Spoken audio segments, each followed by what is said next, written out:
अढ़ाई करोड़ स्टूडेंट जो रेलवे का फॉर्म भरता है जिसमें 500 रुपया सरकार लेती है। इस तरह से टोटल 12.5 अरब होता है रुपया, यानी कि 12 अरब 50 करोड़।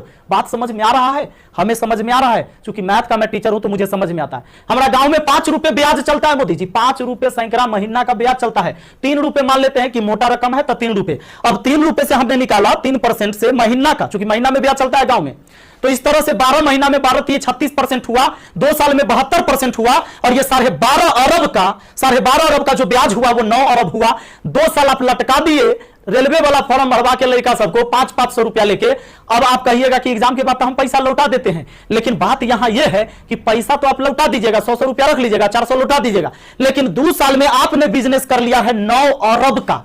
भैया बहुत होता है 9 अरब, कोई साधारण बात नहीं है। अब देख लीजिए, आप कहेंगे कि इतना बकर बकर कर रहे हैं, भाई गरीब आदमी है। जब मेरे अकाउंट में केवल 1,23,000 रुपया था ना, तो 1 लाख रुपए हम पीएम केयर फंड में दिए थे। काहे जानते हैं? कि कोरोना से लड़ाई लड़िएगा ना, तो कोरोना से लड़ाई लड़िएगा तो देश हित में ही पैसा जाएगा। इस पैसा से जब वैक्सीन बन के आएगा या हमारे साइंटिस्ट लोग जब इस पर रिसर्च करेंगे वैक्सीन पर, तो खर्च लगेगा। तो आदमी किसी के पास जो औकात था, 1 रुपया, 11 रुपया, 100 रुपया, 50 रुपया, 1 करोड़, 500 करोड़, 1000 करोड़ लोगों ने योगदान दिया, जिनसे जो हो सका। पूरा देश आपके साथ खड़ा था, आपके साथ खड़ा था। और याद रखिएगा कि यह युवा बेरोजगार रहेगा तो आपके विरुद्ध खड़ा होगा, भैया तख्ता पलट जाएगा। ये बात पक्का सुन लीजिए, कहा कि आज हम दिल से बात करें, दिल से बात किए थे तब ना मदद किए। अब देख लीजिए, 30 मार्च को मैंने योगदान दिया था 1 करोड़ रुपए। हमारा तब पागलपन चढ़ा था, हम तो अपन गलती का पश्चाताप जुत्ता से मार के करते हैं, लेकिन याद रखिएगा कि जुत्ता उस नेता को भी पड़ेगा जो वोट मांगने आएगा हमारे यहां। याद रखिएगा, ये पूरा देश में अब बवाल होने वाला है। अगर सही टाइम से एग्जाम नहीं लीजिएगा, युवाओं को रोजगार नहीं मिलेगा, तब आपके मन की बात नहीं होगी हमेशा, ये जनता के भी मन की बात होनी चाहिए।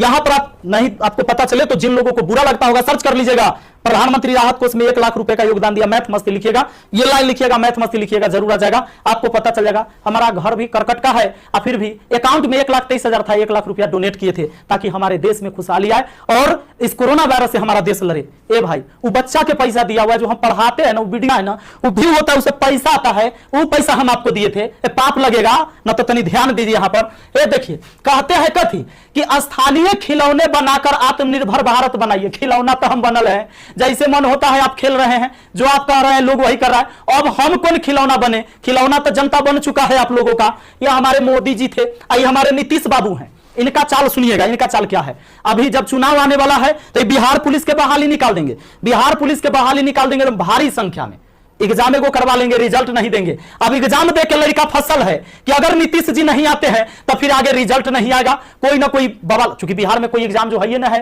कि साफ सुथरा से हो। आप देख रहे हैं बिहार एसएससी का एग्जाम कितना साल में हुआ है, आदमी बूढ़ा गया, जवानी में दिया था एग्जाम और रिजल्ट आते तो बूढ़ा जाएगा। अब चूंकि बिहार में एग्जाम ऐसी होता है, तो ये क्या होगा कि रिजल्ट होगा चुनाव के बाद, मजबूरन फिर नीतीश कुमार जी को चुनेंगे। शिक्षक के बहाली आ जाएगा, बिहार पुलिस के बहाली आ जाएगा, सारे बहाली, दरोगा सबके बहाली आएगा। ये कब होगा? चुनाव के टाइम में भैया। तो नीतीश जी का जो ये था, इसमें इन्होंने कहा कि नल जल का रखरखाव करने के लिए बाडो को दूध भैया मिलेगा। हे प्रभु, ये 2,000 कहला दे रहे हैं, नल जल के दशा दिखा दें। 33,000 करोड़ रुपए आपने बिहार में नल जल पर खर्चा कर दिया। आज आपको असलियत हम दिखाते हैं, इस वीडियो में देखिएगा आप लोग जरूर। इस वीडियो को इतना शेयर करिएगा कि मुख्यमंत्री से लेकर प्रधानमंत्री तक पहुंचना चाहिए, बिल्कुल पहुंचना चाहिए कि हमारे जहां से हम हैं वहां की स्थिति आपको दिखा देते हैं कि नल जल का स्थिति क्या है। बेरोजगारी तो भैया आपने ऐसी पहुंचा दिया है यहां पर कि लोग अब कुछ करने लायक नहीं है। आप अगर आत्मनिर्भर बनाना था, खिलौना बनाना ही था, ये कहला पढ़वा रहे हैं, शुरू से खिलौने बनवाते। कहला 500 रुपया लेके फॉर्म भरवा लिए और 2 साल में 9 अरब आप ब्याज कमा लिए। प्रभु क्षमा कीजिए, प्रभु इस पर कोई उपाय कीजिए, वरना आपकी तख्ता पलट जाएगी। और सारे विद्यार्थी, जितने भी छात्र, आप सबसे अपील करता हूं, इस वीडियो को शेयर करिए, जितना ज्यादा शेयर हो। और सारे एजुकेशन चैनल वाले जितने भी, चूंकि आपके मीडिया नहीं दिखाएगा, विद्यार्थी का दर्द कोई नहीं समझ पा रहा है, वो वही चीज दिखाएगा जो सरकार चाहती है। हमारे सारे भाई बंधु जितने भी वाईफाई स्टडी एग्जाम, अभिनव शर्मा है, राकेश यादव सर है, जितने भी लोग हैं जो भी वीडियो बना रहे हैं, बहुत अच्छा कर रहे हैं। सभी को हाथ जोड़कर तहे दिल से मैं धन्यवाद देना चाहूंगा, क्योंकि ये इस विद्यार्थी जो बेरोजगार है ना, उसी की वजह से हमारा रोजगार है। यही बात सच्चाई है और इसीलिए हम इनके लिए लड़ेंगे, चाहे जो हो जाए। धरना प्रदर्शन होगा, पूरे देश में धरना प्रदर्शन होगा। और जहां ये 2.5 करोड़ विद्यार्थी सड़क पर उतर गया, तो सुन लीजिए, ये बिहार से लेकर दिल्ली तक हिलेगा, ये बात निश्चित है। एक साथ हम हैं, सबके साथ हैं, सारे छात्र आंदोलन करने के लिए तैयार रहिए। एसएससी टाइम से एग्जाम नहीं लेती है। एक तो आप वैकेंसी ही कम निकालते हैं, अब वैकेंसी कम निकालते हैं तो जो निकालते हैं वो कम से कम एग्जाम ले लीजिए, सही से रिजल्ट ले लीजिए, सही से रिजल्ट दीजिए और एग्जाम सही से ले लीजिए, टाइम से ले लीजिए। एक शेड्यूल बना दीजिए, जैसे मैट्रिक का एग्जाम होता है, 12th का एग्जाम होता है कि इस महीने में होगा, इस महीने में रिजल्ट होगा, उसी तरह एसएससी का भी एग्जाम होना चाहिए, रेलवे का भी एग्जाम होना चाहिए। आपको जितने सीट पर लेना है, लेकिन इसका एक टाइम फिक्स होना चाहिए। कितने इस महीने में एग्जाम होगा, इस महीने में रिजल्ट आएगा, इस महीने तक ज्वाइनिंग होगा, ताकि अंधेरे में लोग ना जिए।